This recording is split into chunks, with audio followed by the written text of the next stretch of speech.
Então, boa noite a todos. Boa noite. A gente vai falar sobre o Consolador Prometido.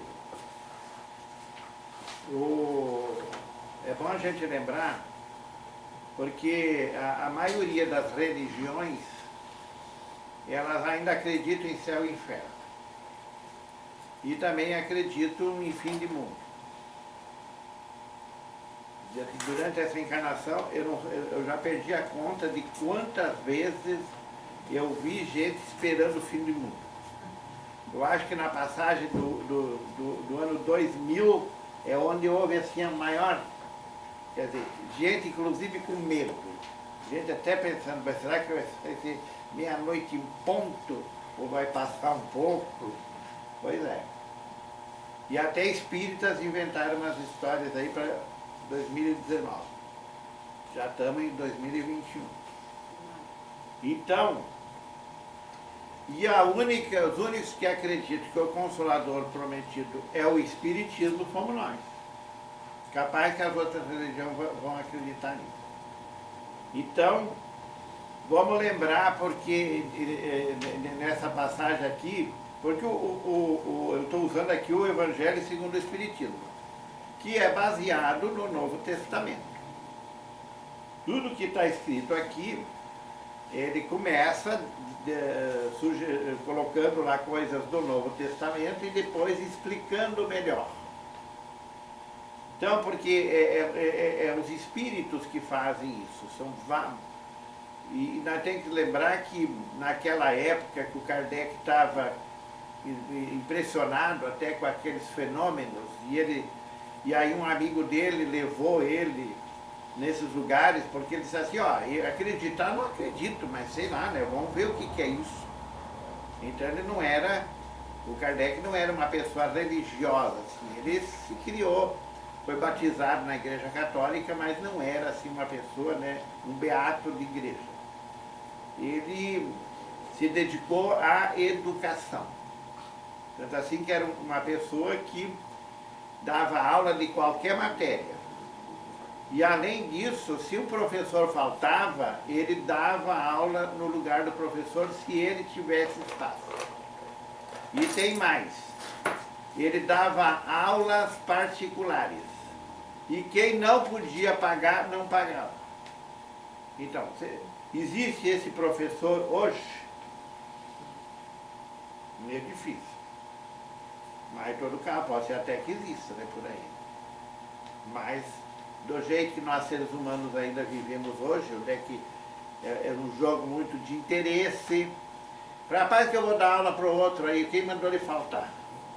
Pelo menos vou ter uma folga. Mas não, o Kardec não era assim.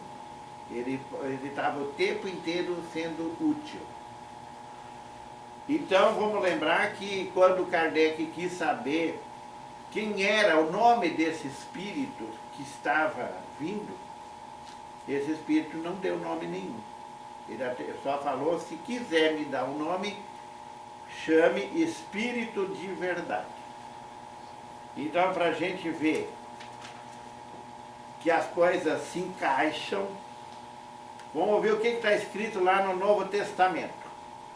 Quem quiser depois pesquisar, olhe em João, capítulo 14, versículo 15 a 17 e 26.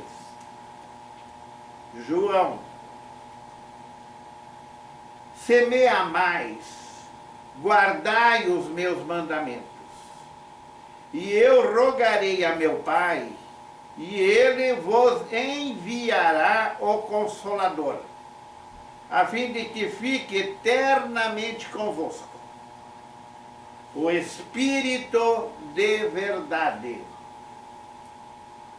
que o mundo não pode receber, porque não vê e absolutamente não o conhece. Mas quanto a vós, conhecê-lo-eis, porque ficará convosco e estará em vós.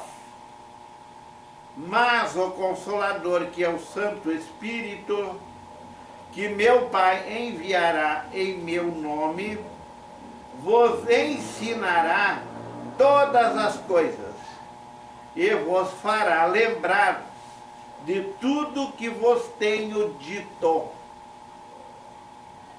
Por essas palavras, a gente vê que quem está falando isso é Jesus. E que o João, evangelista, colocou no evangelho dele. Outra coisa porque é quando começa aqui esse capítulo, que ele fala sobre o jugo leve.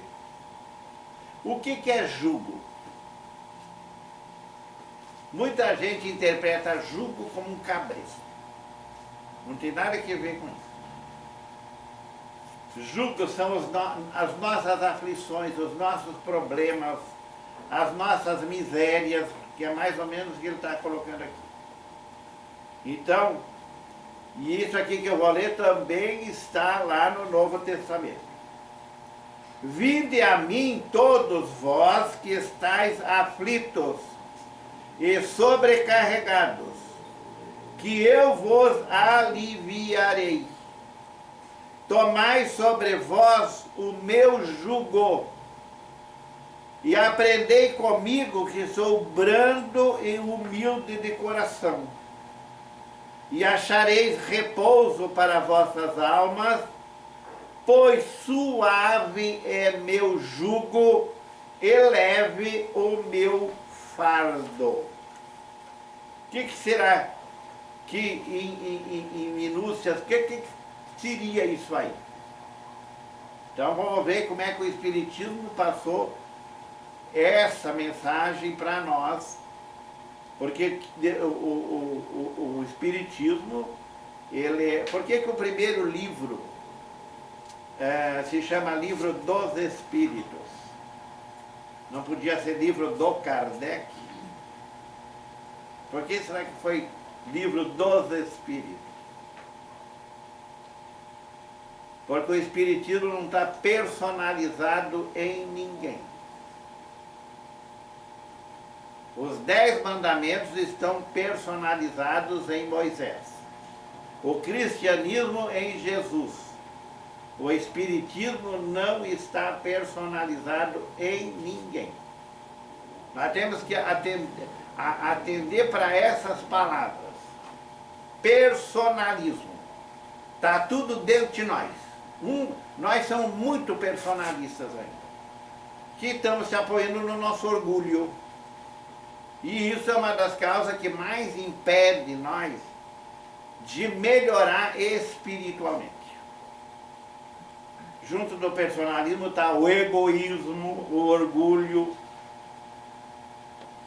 Então, vejam como que ele é traduzido, essa parte aí, para nós entender melhor, e simplificado. O que quer dizer esse jugo leve? Entretanto, Jesus estabelece uma condição para a sua assistência e a felicidade que promete aos aflitos. Antes desse capítulo aqui, tem bem-aventurados aflitos que serão consolados. Então ali está bem claro que todos nós sofremos aflições. A vida inteira. Que não é uma coisa, é outra. No ano passado, lá por fevereiro, muita gente estava festejando o carnaval. Logo após não começou essa coisa da Covid. Então, como é que nós estamos nesse ano inteiro levando as coisas? A gente está confiante em Deus ou a gente, nesse tempo, deu várias vaciladas? Várias vezes teve medo. Porque o medo, ele pode fazer mal para nós. Ele nos encolhe, ele nos desprotege.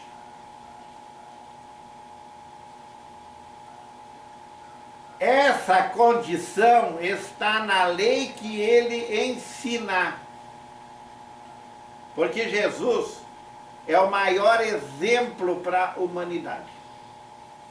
Tanto assim que no livro dos Espíritos está o modelo para a humanidade. Esse Jesus, que para a maioria de nós ainda é um cara meio trouxa, né? Só fez o bem, não tirou vantagem de ninguém, não enganou ninguém, serviu o tempo inteiro, porque quando se fala para muitos de nós sobre servir, a primeira coisa que ele pergunta assim, quanto é que eu vou ganhar? Então não é servir. Então é o trabalho que a gente tem, claro, é importante que a gente receba um ordenado. Mas e daí? Nós não podemos melhorar o nosso trabalho, ser mais dedicados, porque tudo que a gente faz é em prol da sociedade que a gente vive. Então, é essa questão aí do materialismo que está muito dentro de nós, esse sentimento de posse, de propriedade. E aí? Alguma coisa vai ficar aqui? Só o corpo. E que mais tempo vai ficar são os ossos. Vocês já imaginaram quantos esqueletos nossos já tem por aí espalhados por esse mundo afora?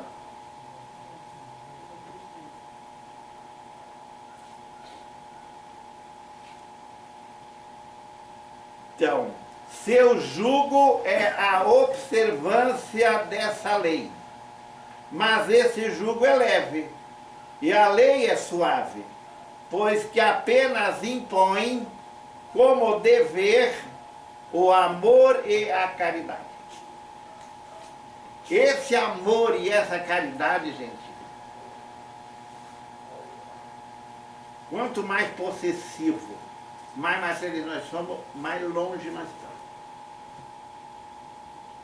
Quanto mais a gente está preocupado comigo, só eu, e a gente ainda não fala em nós. Quantas vezes eu vejo casais juntos, e os filhos ali junto também, e tanto ele como ela dizem assim, não, porque o meu filho, ué, não poderia dizer nosso filho, não estão os dois ali juntos, porque para nós vir, nós precisamos de dois. Se não fosse nosso pai e nossa mãe, nós não estávamos aqui. Pode ser até que eles ajeitassem, se eles recusassem a ser pais nossos, que a gente tivesse, né, conseguisse se encaixar num outro casal. Mas os outros casais também estavam comprometidos com quem iam dar passagem. Então por isso que nós temos que levar muito a sério esses pais que nós tivemos. Porque ninguém errou de endereço. Ninguém. Quer dizer, na família da gente está tudo certinho aqueles que tem que estar lá. E aqueles que nós temos que resolver essas diferenças. E como? Então, Jesus aqui está deixando bem claro. É entender do Evangelho. O Evangelho é um manual de instrução para a humanidade. Uma vez, o Gandhi, ele falou uma coisa assim, se um dia queimarem todos os livros, não sobrar um livro, mas sobrar as bem-aventuranças, o mundo está salvo. E o Gandhi era um João Ninguém, era uma pessoa muito inteligente. Era tão inteligente que conseguia a independência de um país sem usar arma. Que até hoje nós confiamos muitas vezes mais na arma do que no diálogo. Está aí o país. Gente, não se lembra, não faz muito tempo, estavam pedindo que entregassem as armas. Me lembro de ter visto tratores, aqueles rolos assim, passando por cima de espingarda, revólver, destruindo eles. Não levou muito tempo, fizeram um plebiscito. E aí quem ganhou? Em quem os brasileiros, a pátria, o coração do mundo, pátria do Evangelho, quem que a maioria dos brasileiros votou? Na arma. A arma jamais vai resolver alguma situação. Quantos de nós estamos numa família onde estão gente que nós já usamos armas contra eles? E Deus colocou lá junto de nós. Então o que vocês pensam dessas pessoas hoje que querem usar arma? Vão se comprometer com aquela pessoa. E nós não dizemos assim, não, mas era um ladrão. Ué, e um ladrão não é um ser humano? Por que eu tenho que sempre, quer dizer que as minhas coisinhas lá dentro de casa valem muito mais do que um ser humano? Então, aí que nós temos que medir as consequências das coisas. Senão nós não vamos levar nada daqui. E pior ainda, quando passar para a espiritualidade, for apegado às coisas daqui. Você não tem aqueles castelos, principalmente lá na Europa, mal assombrados? O que vocês acham que estão lá? Muitas vezes são os próprios que construíram o castelo e até lá, hoje se acham dono do castelo. Olha quanto tempo perdido. Não são mais donos, estão apegados, e quantas encarnações muitos deles já podiam ter passado por aqui e está em condições muito, muito melhores. Mas devido a esse apego. Então, porque claro, muitos de nós quer uma casa, né?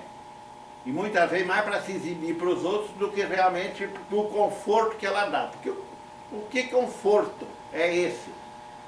Quantas vezes essas casas muito bem montadas, lá dentro, o que fica acontecendo lá dentro?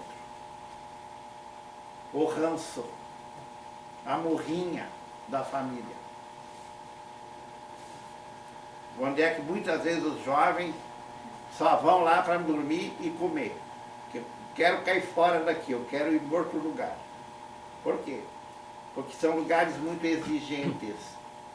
Onde é que muitas vezes o afeto, o carinho se perdeu. E a gente fala muito em obrigação e coisas assim, muitas vezes da severidade. Claro que tem que haver educação, tem que haver instrução, mas o carinho e o afeto não pode estar desvinculado. Boa parte dos distúrbios mentais, psíquicos, vem muito por falta de carinho, por falta de amor. Que é justamente o que eu estava falando. O que ele falou ali? Como dever o amor e a caridade. Porque o que é a caridade? Não é dar esmola para o pobre. Caridade é ser compreensivo. É entender a situação do outro. É procurar uma pessoa irritada. Procurar não entrar na irritação dela, porque daí são dois irritados. E só vai virar em outra situação. Que muitas vezes começa pelo próprio casal. Porque o que é o casal? É dois seres que Deus coloca junto pela lei de atração, que a gente diz que é amor, mas se fosse amor não terminava. Não era qualquer coisinha que já estavam falando em separar. Então não é amor ainda. Existe a atração porque existe um porquê. Muitas vezes até pelo fato de que tem que montar uma família. Daí vem as crianças. E quantas vezes a gente ouve de casais um para o outro? Eu só te aguento por causa dos meus filhos. Então, essa parte aqui é uma parte muito séria para nós. Porque claro que nós não precisamos fazer nada disso. Só que nós vamos continuar reencarnando, reencarnando e reencarnando. E sofrendo. Essa vida que nós levamos aí. Então, é necessário, porque eu me criei no catolicismo. Então, muitos de nós se criou de uma maneira de que se você vai na igreja, você já... E ainda vai confessar, aí já zerou os pecados. Vai começar tudo de novo. Mas tinha aquela preocupação, mas não posso morrer com pecado mortal, senão vou para o inferno. Então nós éramos muito ligados assim a um ritual. Quer dizer, faz isso, tem que batizar, tem que crismar, tem que fazer a primeira comunhão, tem que casar na igreja. Se morrer tem que fazer extremunção. São várias coisas que nós criamos e que no Espiritismo não tem nada disso. Por quê? Porque está ligando ao sentimento. Jesus, ele vem para mexer no nosso sentimento. Por quê? Olha, qual é o epílogo da vida dele aqui na Terra? Qual é a última frase que ele pronuncia? Pai, perdoai-os que eles não sabem o que fazem. Olha, ontem foi Páscoa ainda. Ele falou isso na sexta-feira. Antes, então, é o perdão, que é tão difícil muitas vezes para nós. Às vezes até desculpar. Então, gente, como aqui que eu li antes, ele fala no Espírito de verdade, e ele fala também que que é o Consolador que vem, que para nós é o Espiritismo. Então essas coisas aqui vão se encaixando porque o próprio, aquele que entrava em contato com o Kardec através de pancadas, porque eles começaram assim, né? Através de pancadas, que depois que eles fizeram o alfabeto numa mesa, os números de 0 a 9, as duas palavras sim e não, né, para simplificar. Depois é que começa a psicografia. É depois.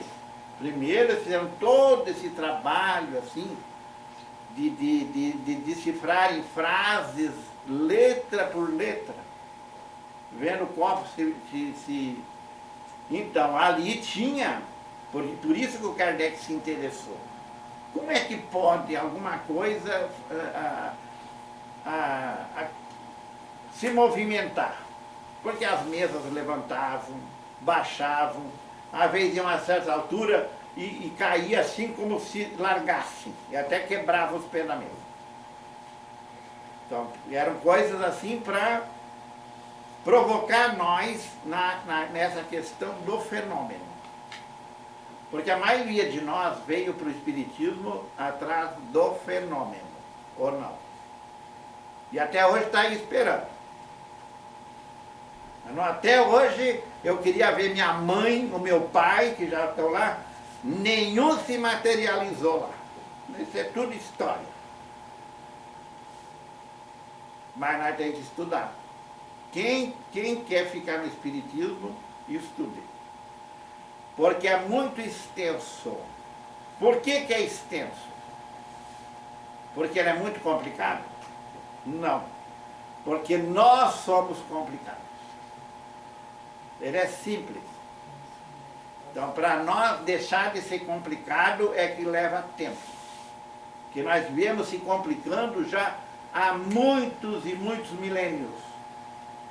E aí, e vocês podem ver que o Espiritismo, ele não é para a massa.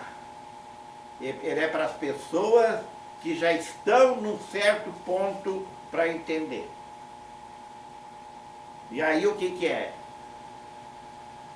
Quanta gente se acha que é melhor que as outras religiões porque é espírita. Olha aí, qual é o defeito aí que está latente nessa pessoa? O orgulho. Ninguém é melhor porque está no Espiritismo. E umas pessoas que estão nas outras religiões podem estar muito acima. Eu não estou dizendo no geral. Porque como eu me criei no catolicismo, eu conheci padres, freiras, frequentadores que eram exemplos de bondade. Exemplos dentro da comunidade. Pessoas que estavam sempre dispostas a servir. Onde precisasse, ela estava aquela pessoa. Quem de nós não conhece, dentro da nossa própria família, pessoas assim, que servem, e que a gente chama eles do quê? De trouxa, de bobo. Vai lá, ó. Lá vai a boba de novo, ó. Quantas vezes eu vi na minha família, que uma tia que era muito bondosa, onde precisasse, lá estava. Olha lá, lá vai a boba. Vamos tratar mal ela, mas a boba vai de novo. Então, não, parece que tem sangue de barata. Então, porque as pessoas estão baseadas no orgulho, no ressentimento. Aí qualquer coisinha que alguém fizer, já vem o dodói. E agora tem uma parte aqui, porque veja assim, ó.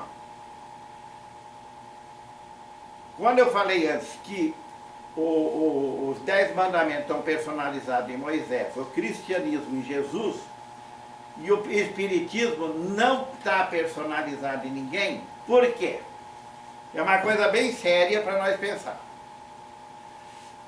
O espiritismo, ele se baseia, aliás, ele dá esse exemplo para nós, de um trabalho em equipe, não num trabalho individual do ego. Ah, fui eu que fiz. Tá cheio de gente aí, ó. Todo mundo colaborando. Não, mas fui eu que fiz. Deu certo, ah, fui eu. Deu errado, não, foi ele.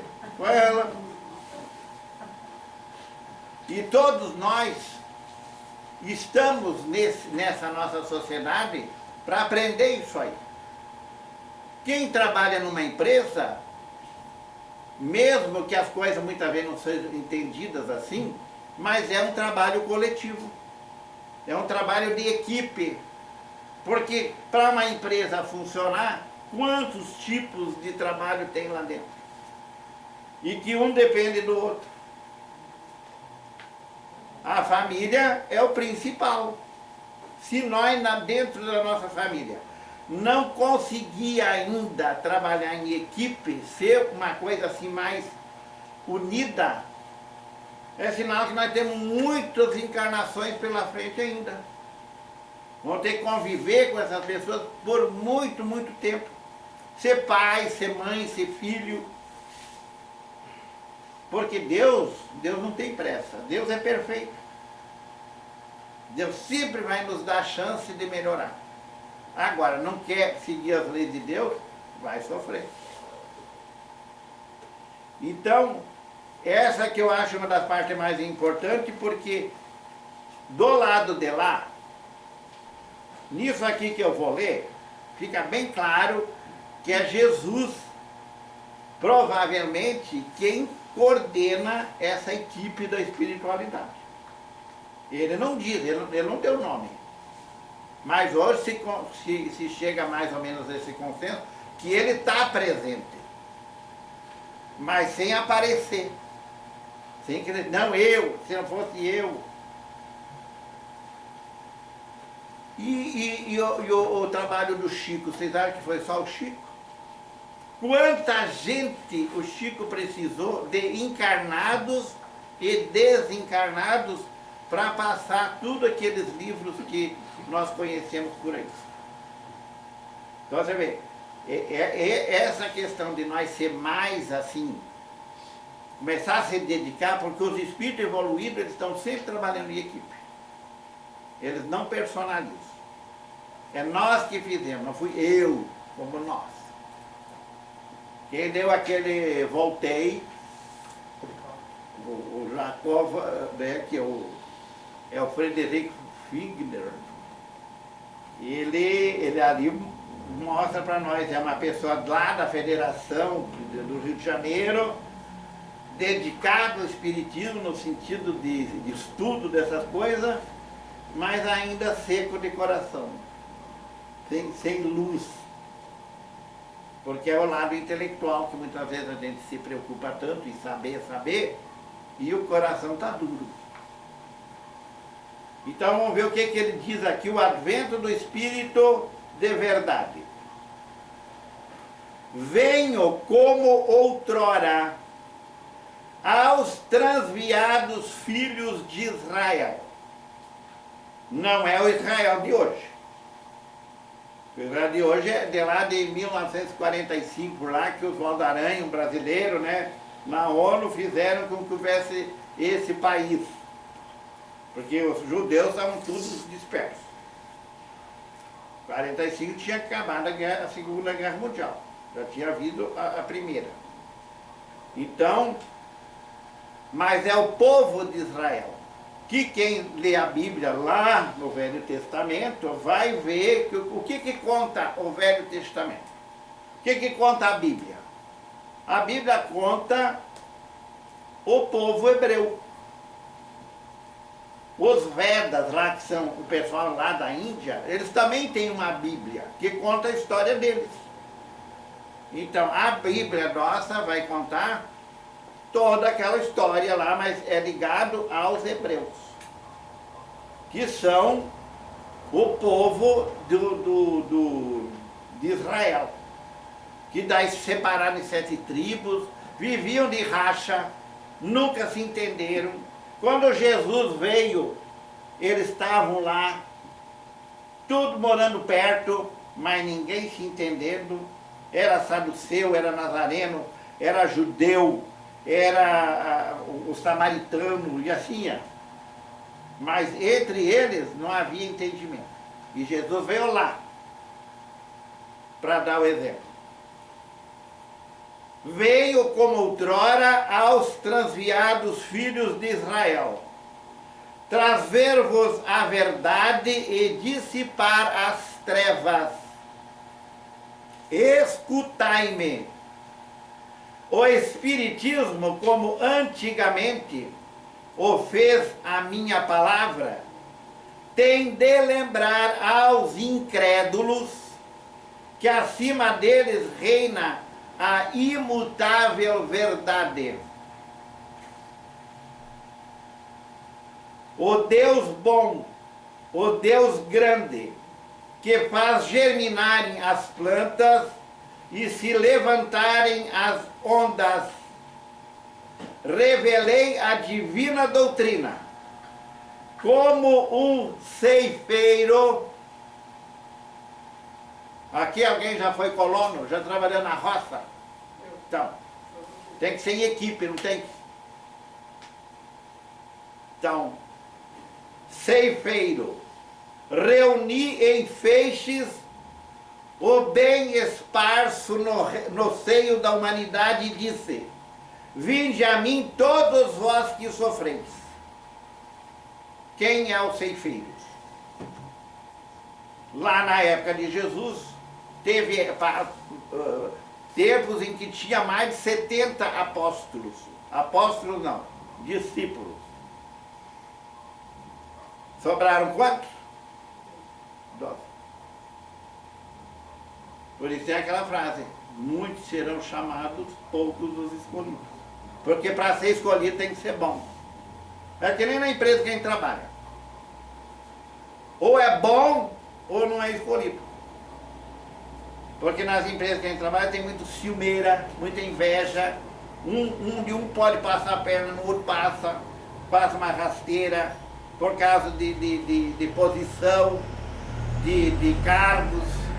Mas os encargos sempre ficam meio à margem. Então, tudo isso que veio, e gente, nós todos estamos vivendo, desde o tempo de Moisés nós já vivia. Não sei o que nós era, se nós estávamos lá no Egito, se era os hebreus, quem era, mas tudo nós já existia. Então todas essas histórias que contam para nós fizemos parte dessas histórias. Vamos lembrar que de Jesus ninguém defendeu ele, ninguém. Aliás, a Lívia, a única, que foi lá interceder por ele. Então, que não podemos... Ó, domingo foi a Páscoa. O outro domingo não era o domingo de Ramos? Então, era o domingo que Jesus chegou em Jerusalém. Montado aonde? No jumento. Pô, mas no jumento não podia ser no alazão. Porque é onde o Judas se equivocou e aconteceu aquilo com ele. E aí nós temos que pensar bem, gente, que eu acho, na minha ignorância, que nenhum de nós ainda está no nível do Judas, daquela época. É difícil. Porque se lembre bem que o Judas não é um traidor no sentido assim. Ele se equivocou. Ele entendeu as coisas de uma maneira quando era de outra. Quer dizer, acreditou no poder terreno. O poder do homem aqui. Nos governos. E ali que ele se equivocou e fez aquela besteira lá. Mas quando ele viu que nas políticas não existe sinceridade, porque tudo aquilo que combinaram com ele não fizeram, porque ele ia entregar Jesus, mas não para matarem Jesus, para prender só, para depois soltar. Quando ele viu que prenderam e mataram, ele se... E o que é que ele fez? Se enforcou. Então, ele não tinha essa intenção. Então, por isso que eles colocam. Hoje se vende as religiões, todas as religiões vendem Jesus a granel. Porque é só dinheiro, tudo é dinheiro. Para ir para o céu tem que pagar, tem que comprar terreno, tem que... E nós espíritas, será que nós não estávamos lá no tempo da Inquisição, vendendo indulgência? Então, muito obrigado. E tudo que aqui foi dito, primeiro serviu para quem falou. Desculpe se passou da hora.